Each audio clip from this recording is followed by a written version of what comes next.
We are live. Welcome to the Golf Podcast Live. I'm your host, Rafael Kalamat, and with us always, we have Michael Bleackley in Vancouver.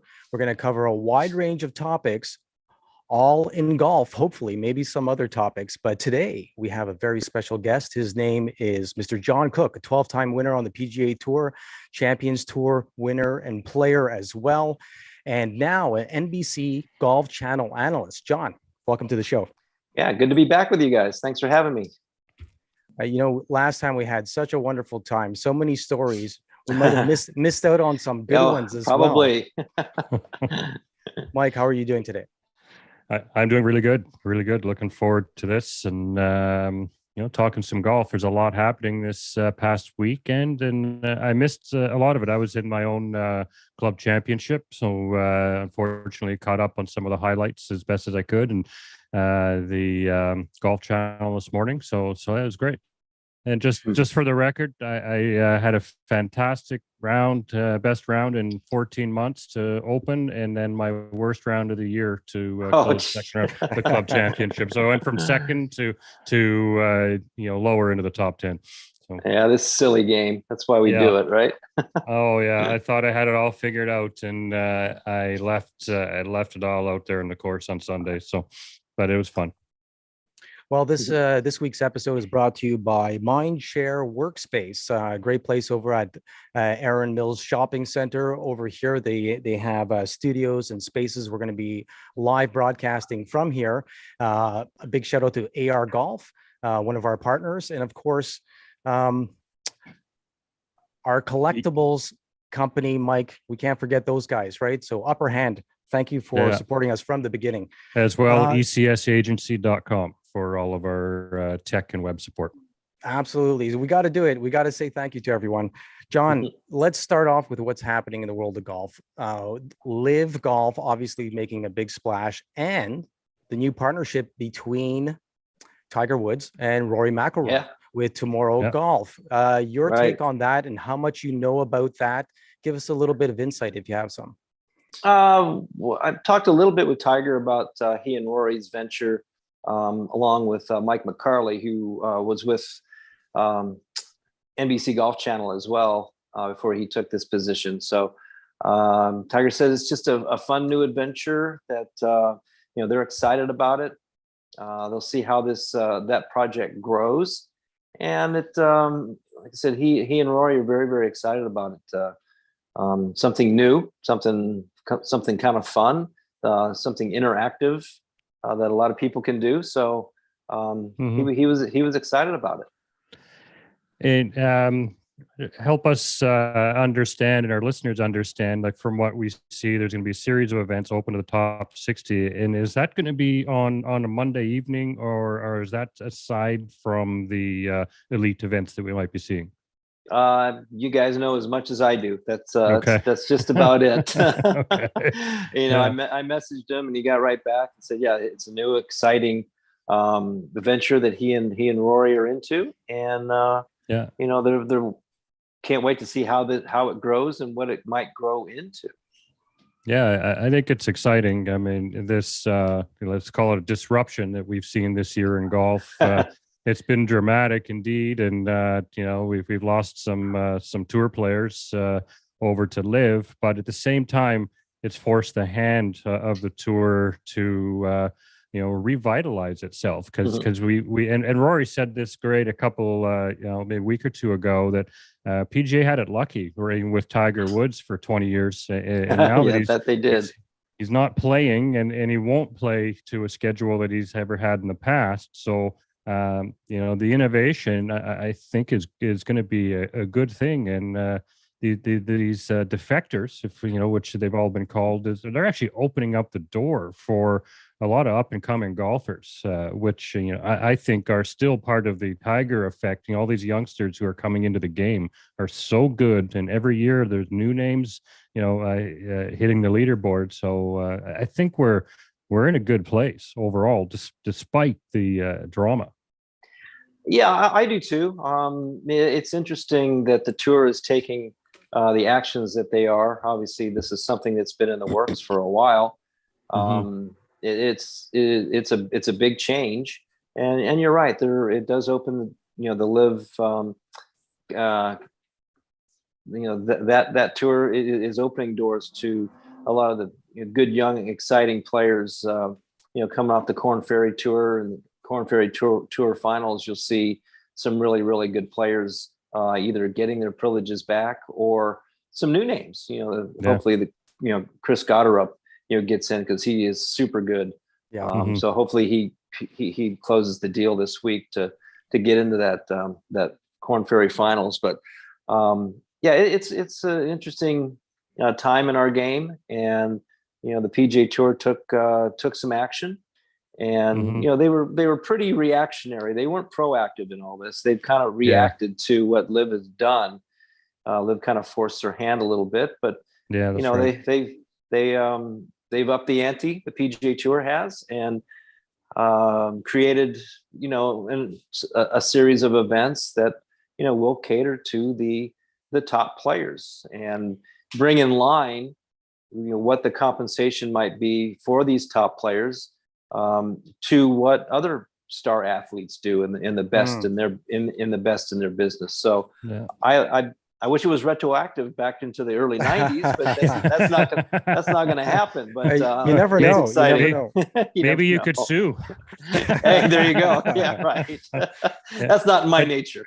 Yeah, but you like just echoing what you said, Rick Fowler, prior to the meeting, 10 days ago, roughly, commented that the PGA and Jay Monahan is, reacting versus being proactive, and right. Insinuated that Jay should have jumped in last year and tried to cut this off at the pass. And do you feel that Jay might get any pushback, or suggests that he resigns or in the next couple of months? Or I think he's in a tough position. Quite frankly, I think that Jay has been reactive, not proactive.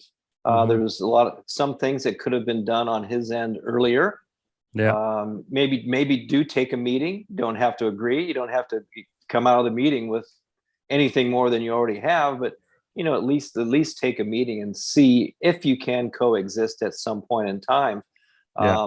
But what the only things that really bother me, right now is, what's going to happen to, the other events. You've got your 20 events, your 17 events, and the top guys are going to have to play those events. Well, that kind of sounds a little bit similar, that you're, expected to play all of them, which is a whole nother topic on whether they can actually do that or not. But, what happens to some of these other events that aren't in this series, and what happens to the 3Ms, to the John Deeres, to the Canadian Open, to the RBC Canadian? What's going to happen to those wonderful, great events that benefit their communities so much? We have yet to hear what that plan is. Yeah, because the Wyndham Championship a couple of weeks ago, I didn't watch all of it, but Sunday afternoon I got into it, and you could fire a cannon down the 18th hole and not hit anybody. There was not very, obviously it was the week before playoffs, and a lot of the key players were, resting or practicing. And but it's going to be hard to have successful fields over 45 plus events over a year. Yeah, exactly right. And it's just it's interesting that they bring about this idea in this series, and obviously they've been talking about it for a while because it passed. The player directors must have voted on it. They're part of the vote. Player advisory council, they must have had their ideas and what their thoughts might be. So this has been in the works for a little while. But it's going to be difficult. We tried to get the minimum 15 raised years ago when I sat on the board a number of times, and they wouldn't do it. They wouldn't raise it past 15.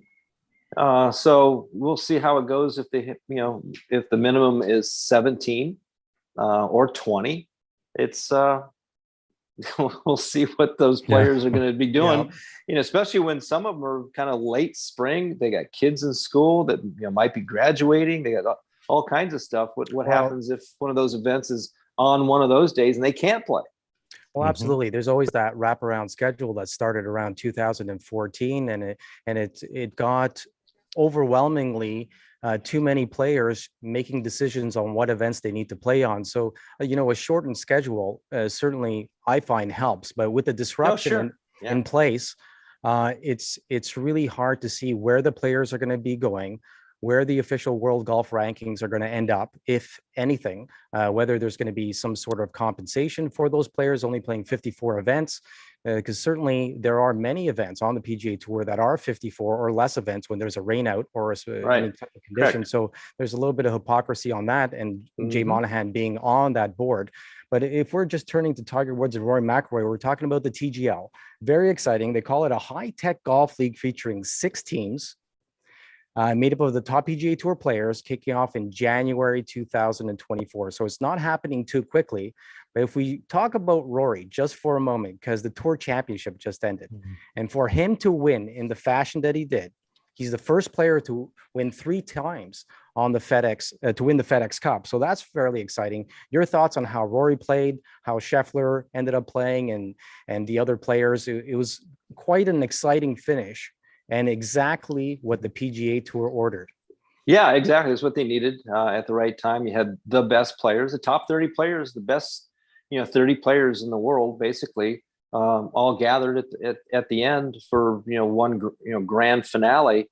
And they couldn't have asked for a better week. You had the absolute top players, fighting it out down the stretch. Yeah. And the only way you lose big leads is when you start, hitting the ball out of play off the tee, and it can slowly dwindle away. And that's kind of what Scottie did. He hit too many shots out of play, didn't take advantage of the tee shots that he did hit in play, and it just slowly but surely you'll cough up big leads by that.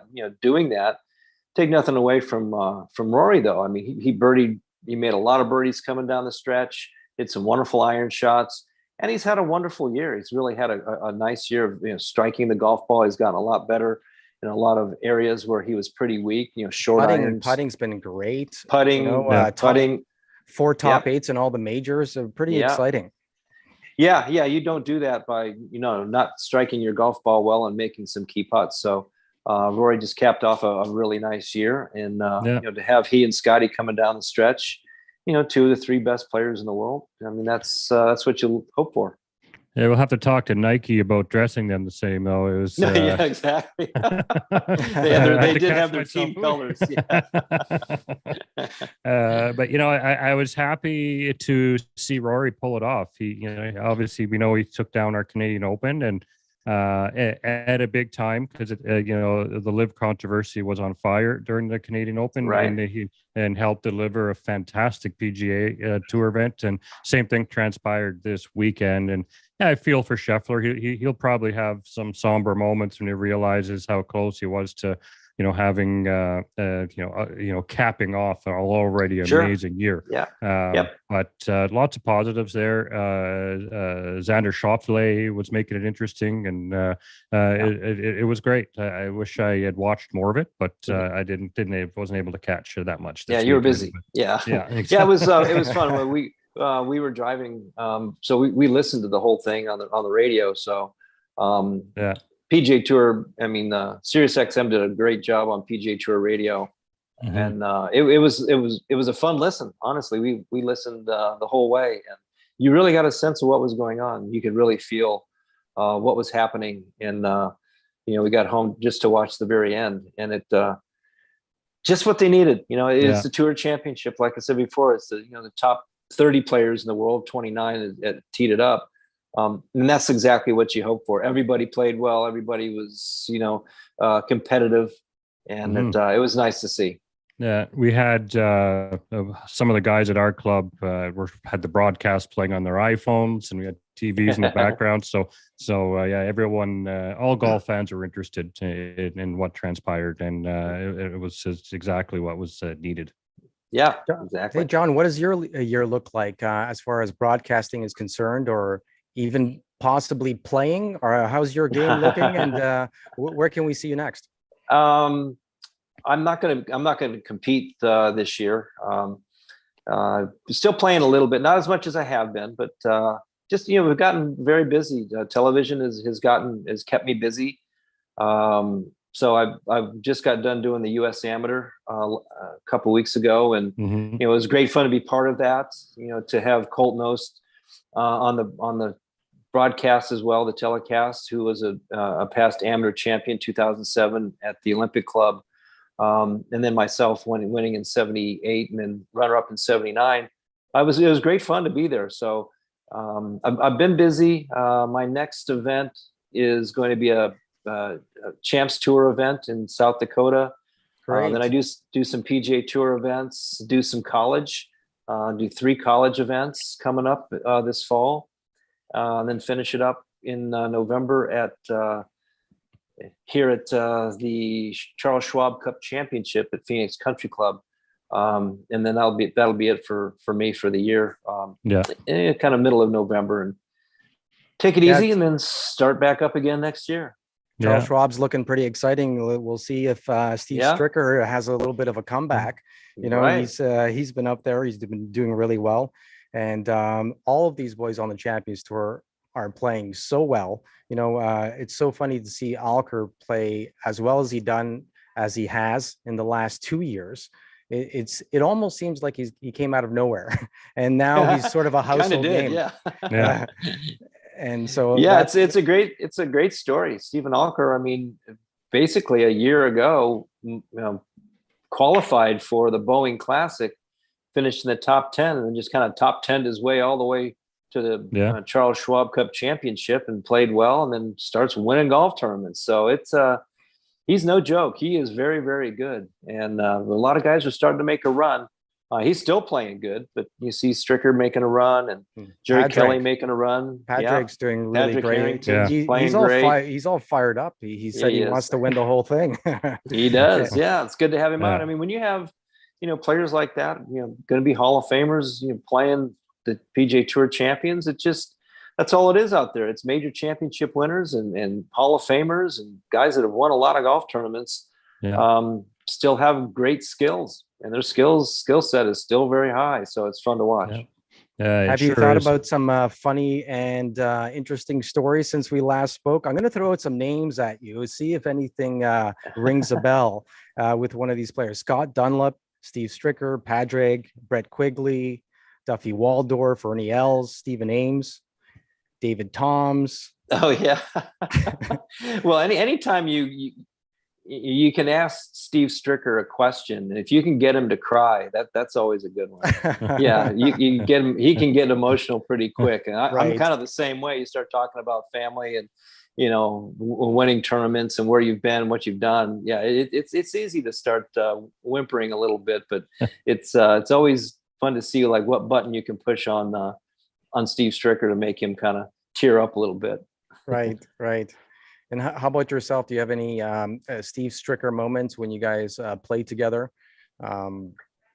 We played kind of just when he was going through like his bad time, when he, was hitting the ball horribly, couldn't put a golf ball anywhere near the fairway. He was struggling. And I remember he had missed a bunch of cuts in a row, and I think coming down, I think we were playing in Milwaukee. Then coming down to maybe our 36th hole, and you need to make a par to make the cut. And, of course, hit it out of play, got it back in play and wedged it up and down and made a cut, and just kind of kept going from there. And he started to kind of rework his game and got better once you kind of lose it that way and try to gain things back. He's worked hard. He's worked extremely hard to get to where he has. And, really, without winning a major championship on the regular tour, he's won plenty on the PGA Tour Champions. So it's just a good man, I mean, he's just a good man. Mm-hmm. Yeah, he's everyone who's a fan of golf is pretty much a fan of Stricker. He's really been a journeyman out there, and anytime he's had success, it's been great to watch. And recently Ryder Cup, and it's funny, the Golf Channel this morning was commenting on that he didn't cry on his win this weekend. So he must be getting used to it. So exactly, right, exactly. So, Matt Adams had a great story for us with Steve Stricker when he had an interview with him, and he got him all emotional asking about his family. Then Matt Adams started tearing up, not because he got emotional, it was he had sunblock going in his eye. And then Steve Stricker said, "I'm so sorry I made you cry," and he was he didn't have it in him to tell him why he was crying. So good. John, what do you think for Rookie of the Year from the PGA Tour? Oh boy, that's a good one. Cameron Young has had a wonderful season. And Chad Ramey won earlier in the year, and that always kind of weighs pretty heavily as Rookie of the Year. But and Ramey's had a nice year, but Cameron Young really has had a fantastic year. Sahith Theegala, of course, he has had a wonderful year as well. Both Cameron and Sahith, making the Tour Championship in their rookie season is amazing. Yeah. I'd have to probably lean towards Cameron Young just because of his finishes in major championships and what he did down the stretch at St. Andrews in the Open. Also what he did at the U.S. Open. I mean, it's he's no joke. He really is a wonderful player, and I got to see him a lot in college. He was at Wake Forest, and we were doing some college events, so I got to follow him and learn about his game a little bit. So to see him have such a great year is it's not surprising, honestly. Yeah. He's a really good player. Well, he's a powerhouse, and he really delivered this year. And I agree. I think that slightly edges out Theegala. He's a great story as well, and you can't help but feel for him, everything he's been through. But both of them making it into the TC was amazing. And Cameron Young's announced he's staying with the tour. He spoke with LIV, and he's staying. So we've got a lot to see from him over the next. It's interesting. Yeah, it's interesting. We start talking about LIV and what you think of it. I always go back to you're going to get different answers and different decisions from a 25-year-old, a 35-year-old, and a 45-year-old. You're just going to or a 42 or 43-year-old. You're going to get different. You're going to get different decisions, and I don't blame anybody for doing one or the other. And then explaining what their situations are and I can only equate it back to like when I was Cameron Young's age at 23 or 24, feeling like, the PGA Tour was my place. I could win on the PGA Tour and compete against the best players. I wouldn't have had to go the other direction. But I don't blame other guys for going that way, honestly. If that's what they feel is best for them and their families and how they set themselves up, great. But Cameron, I think, was thinking kind of the lines that I was thinking at 25. I did have a couple wins under my belt, but I wanted to compete against the best players, and I probably would have done the same thing as stayed and got into my 30s, where at 35, now you kind of assess your career and what you're doing. And at 35, I'd won a bunch. So it was kind of keeping going. But then, you look at Charles Howell at 42 or 43 years old. Right. Yeah. I don't blame him for going at all. Honestly. And he told you why. Graham McDowell, same thing. They told you why, and you got to respect that. Yeah, it really depends on the golfer and the person, where they are in life, how they're established financially. Not only that, if you feel that you may not have a very lucrative career, it might be an opportunity to set yourself up in different aspects, not only your family, but in business. So there's different reasons why the guys are doing it. Obviously, money being the major reason why they're doing that. So let's flip over to the President's Cup. The President's Cup is coming up. It'll be contested at Quail Hollow Golf Club just at the end of September in Charlotte, North Carolina. Very exciting. Things have changed around. I can't help but think of you, John, because they're always looking for, a captain, an assistant captain. I think you'd make a great assistant captain jumping in there at some point in time. Have you been approached, and have they talked to you about possibly having some role within the Ryder Cup or President's Cup? They haven't. I was Fred Couples, one of his assistants in 2011 down at Royal Melbourne in the President's Cup. So I did get that experience, and I had a blast. I loved it. It was fun to be part of that. I played on Ryder Cup teams, and played in the Eisenhower Trophy, the World Amateur Team, and of course I'm a big team guy. So I would be honored, if I ever got chosen for that. I would welcome it. I would relish it. I'm the son of an old football coach, so I understand the leadership roles in something like that. And like I said, being part of Fred Couples' assistant captains list at Royal Melbourne in 2011, I really welcome that challenge. And I hopefully I left my mark on that team and accepted my role. I would love to be part of that. Can I throw Oh, go ahead, Mike. I was just going to say, how might you approach leading a Ryder Cup or President's team that might differ from other captains in the past?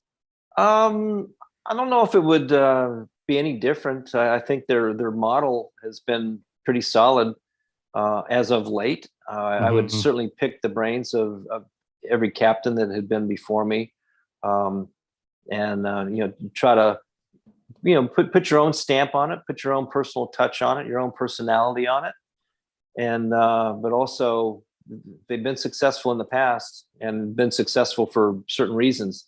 And of course you want to kind of keep that that model going, but spinning it your own way. So it would be interesting to see how the makeup of the team was, and if you want to put it in the pod system or maybe you don't. It just depends on the 12 players involved, and who your assistant captains are, and try to build a team. You got 2 years to do it. It's funny that you mentioned the pod system. That's what Azinger did. He brought that system in and spoke to Tiger about that, and was able to pair up the guys really well. And looking at this year's President's Cup team, I think they may finally have a shot on pulling, being close or pulling this off. I'm going to read off some names because it's really surprising. Hideki Matsuyama, Cameron Smith, Sung Jae Im, Joachim Neiman, Tom Kim, Corey Connors, our Canadian, along with Mito Pereira and Adam Scott. That's a great team. I think that the U.S. are going to have a battle on their hands. Your thoughts on any of those players? Did anything jump out at you when I read those out? They're just they're wonderful players, every single one of them. And I know that Captain Immelman has been on the phone constantly with the whole team, trying to pick their brains and get them all on the same page, and trying to thwart off any other threats that might come his way. Yeah, and I think he's done a pretty good job of it. I think that they have a great opportunity at Quail Hollow here in a couple weeks. So it'll be interesting to see who the rest of his team's going to be made up. I think does he get 4 picks? I guess coming down the stretch, and also see what Davis does with his 6 picks. I imagine he's going to go pretty close right down the list. There might be a surprise or maybe 1 or 2, but I think he would do pretty well just going right down the 7 through 12 would be just fine. Exactly. But I think Trevor, I think Trevor, he can be a little more creative. He can be a little more creative on who he has, in his system. The U.S. team is on fire as well. As you well know, Patrick Cantlay, Sam Burns, Justin Thomas, Scottie Scheffler, Xander Schauffele, and Tony Finau. There's that home turf advantage. They're all hot right now. It's very exciting to watch, and that kind of team format where it's always mixed up day after day, and just not knowing what the pairings are going to be, and the captain making those picks or the players getting ready. It's very exciting. It's very exciting. Yeah, it is. It is, and it's you have to have role players too. You have to have guys that play different formats, that complement their partner. That's where I think Kevin Kisner would be a great pick. I know he's close to that 12. I don't think he's in the top 12, but he's really close. And I've said it for a long time. You can't have all quarterbacks on your team. You can't have all pitchers. You got to have other position players. And I think that Kiz would be a great addition to that team. He's I agree. wonderful at match play. I think that Davis, if he did go, not up, I guess the first 13 now, because Zalatoris is going to be out. If he did go, one off, I think that he might go with Kevin Kisner. I would love to see Kiz on the team. He's one of my favorite players out there. He speaks his mind, and whether that's to a gallery member or whatnot. And Right. I think he's got that dark gear that would allow him to do well in match play, Totally, and rise up to the occasion. So yeah, that would be a great pick if Davis ends up doing that. Yeah, absolutely. He's kind of that guy. He can be a little agitator, a little instigator type of guy that is not going to back down from anybody. Yeah, no, 100%. It's almost so hard to believe that, we're talking President's Cup. It feels like such a new kind of event, even though it started back in 1994. I remember when it was just getting started, even when we attended the event in 2007, I covered that for CJAD 800 AM. Mike, you were there. We were covering it for independent media sources as well. And it was probably the best event I ever attended. Just the whole experience of it all is very different than a PGA Tour event. It's really grown. Yeah, it's grown into its own being. There's no doubt. It's grown into its own event, and I think it's when you have international players like Trevor's going to have, it just creates that much more of an environment globally.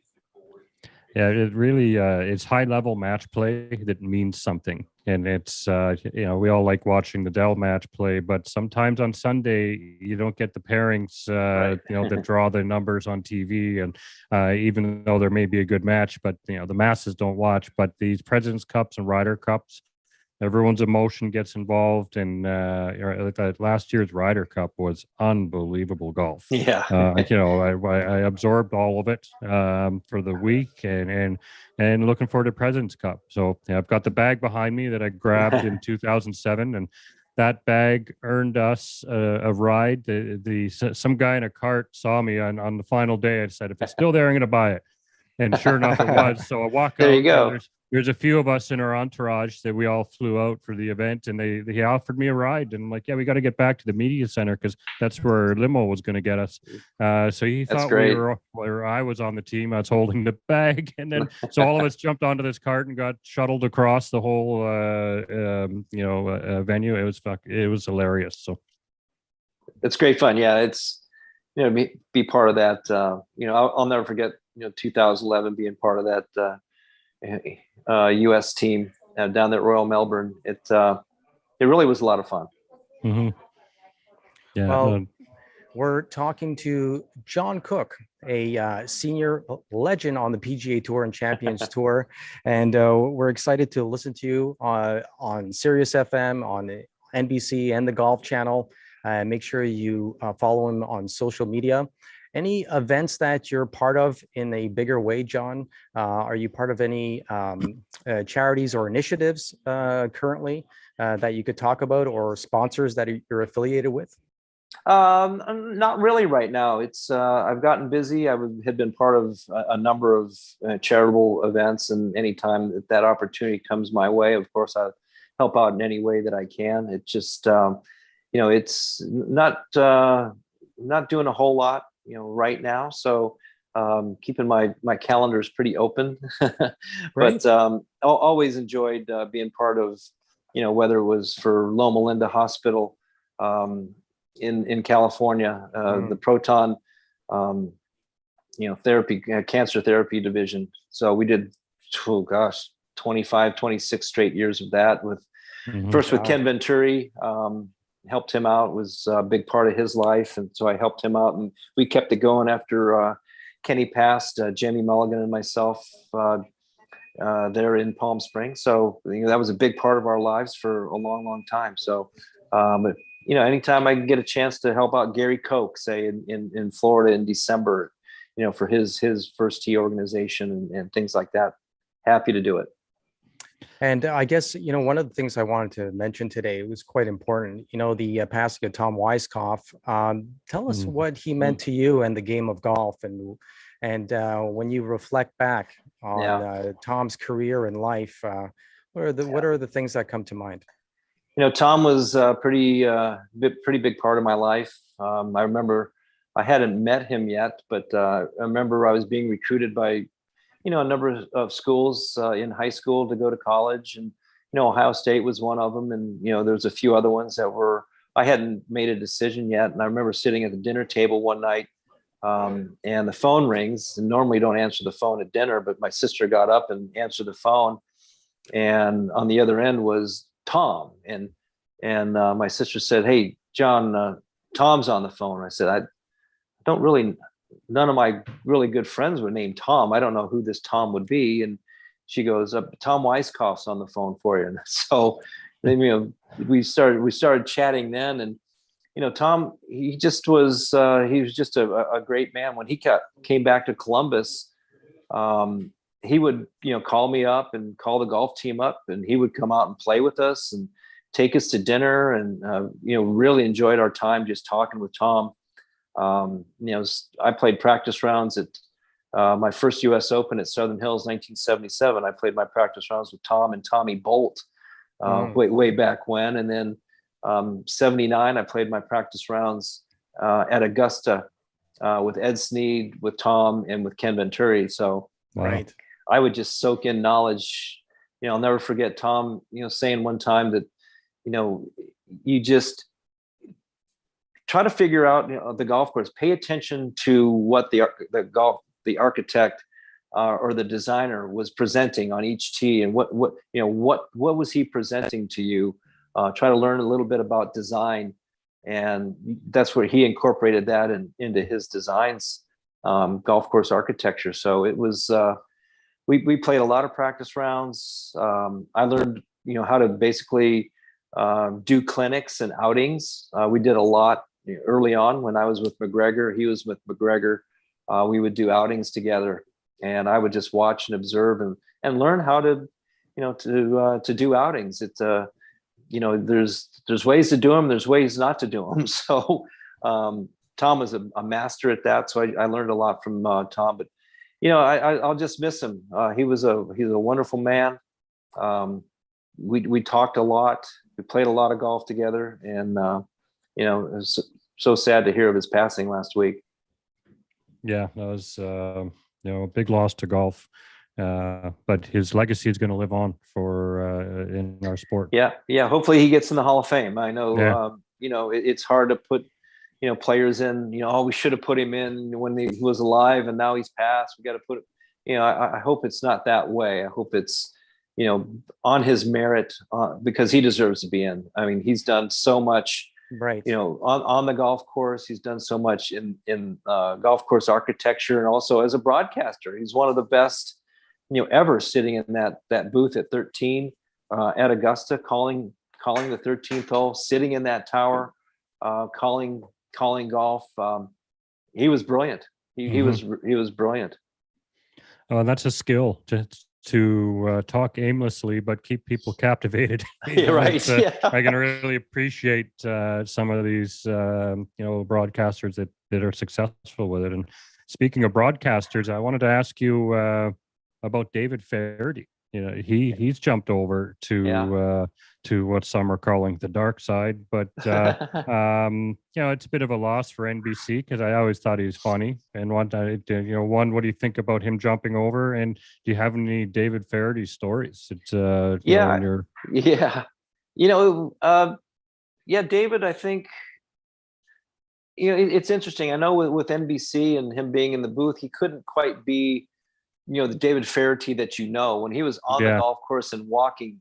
His personality came out, his wit came out. He's super funny, and he's not rehearsed. He's not like that's him. He is that funny. That's what I loved about him. I think with LIV, it'll give him maybe a more opportunity to be David Feherty, to bring out that personality and that wit. Whether a lot of people get to watch it, I don't know, but that's where they're going to go with it. But when David, I'm going to say early 90s, was playing a bit on the PGA Tour, he would stay with Mark O'Mara and in Orlando. And anytime I was we were in California at the time, but I would go, back to Florida or to the East and play. I would also stay with Mark, either at Bay Hill or, in between tournaments. If I couldn't get home, I would stay with him there in Orlando, and David would also stay with him. So we got to be pretty good pals, just being around playing some golf, and I would just listen. I mean, he just is a funny guy. He has funny things to say, and very, very quick wit. Yeah, and it's fun to be around.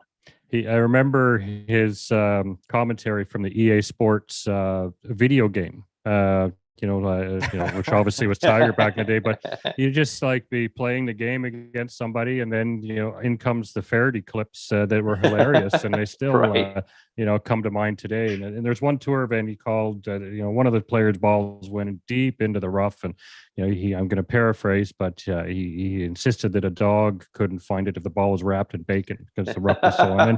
And like anyone who can come up with this wit off the cuff and just deliver comedy, shouldn't be stifled as long as he's not saying bad things. Exactly. I thought he was very clean. It's kind of like Seinfeld. You ever see him? Right. Live? Oh yeah, we have. Never a swear word. Brilliant. And very clean but funny, and that was Feherty. So yep, exactly. Just brilliant. Yeah. We're jealous of those. They have a talent that's it's not learned. It is actually part of them. Yeah. Well, I think everybody 100%. gives their unique input and their comments, and commentary comes from experience as well, to be able to analyze the game in different ways. So just having an array of characters on television or on radio like yourself really helps us enjoy the game. I've enjoyed listening and watching you for years, John, not only as a player, but as a broadcaster. You're doing a great job. You might not hear it enough from your own colleagues, but you do a wonderful job. I appreciate that. Thanks. And we want to say a special thank you for coming on once again and sharing these stories with our audience. Again, we're on 16 different platforms now, both audio and video. We're growing exponentially. So hopefully a lot of people hear about your stories and what you're doing. And thanks for coming on. Oh, it's my pleasure. Anytime. Excellent. I really enjoy it. You guys are great. You do a great job. You keep it fun. Your knowledge of the game is great, and we appreciate it. Thank you. Those are very kind words. I appreciate that. Thank you. Thank you, John. You're making me blush. You guys are pros. You guys are pros. Thank you very much. And we'll check in with you down the road, and maybe we'll have you back if you'll like to join us in a few months. Absolutely. And talk about the latest drama of the day on the PGA and in the golf world. Ready to do it anytime. Excellent. You know where to find me. Perfect. All right, guys, for Michael Bleackley and John Cook, I'm Rafael Kalamat. You've been listening and watching the Golf Podcast Live. Take care.